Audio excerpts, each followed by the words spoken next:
नमस्कार. KPR times या चॅनलमध्ये पुन्हा एकदा तुम्हा सर्व बैलगाडा शौकीनांचं हे मनापासून स्वागत आहे.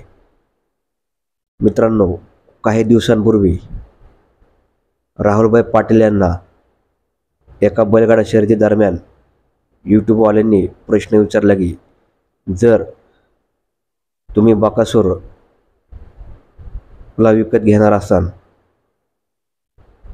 तर किती किंमत द्याल? तेव्हा राहुलभाई पाटील म्हणाले की मी बकासूरला 2 ते 3 वर्षापूर्वी विकत घेणार होतो, तशी माझी इच्छा होती, परंतु ती इच्छा माझी ही पूर्ण झाली नाही. बकासूर हा म्हणजे देवाचा अवतार. असंख्य शर्यती बकासूरने आजपर्यंत जिंकलेल्या आहेत.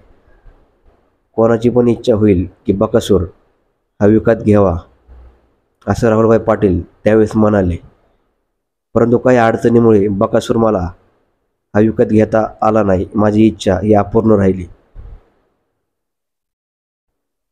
त्याचबरोबर बकासूर विकण्यासुद्धा मुळशीत धुमाळ हे कधीच तयार होणार नाहीत, कारण की मुळशीत धुमाळ यांनी बकासूरला अत्यंत घरच्या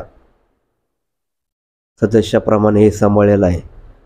बकासूरमुळेच आज मुळशीत धुमाळ खूप मोठ्या उंचीवर ते जाऊन पोहोचलेले आहेत. त्यामुळे मुळशीत धुमाळ बकासूर हा बैल कधीच विकू शकत नाही, असं पण त्यांच्या वतीने हे सांगण्यात आलं. मथुरप्रमाणेच बकासूरवरती सुद्धा माझं अत्यंत प्रेम आहे, असं राहुलभाई पाटील हे म्हणाले.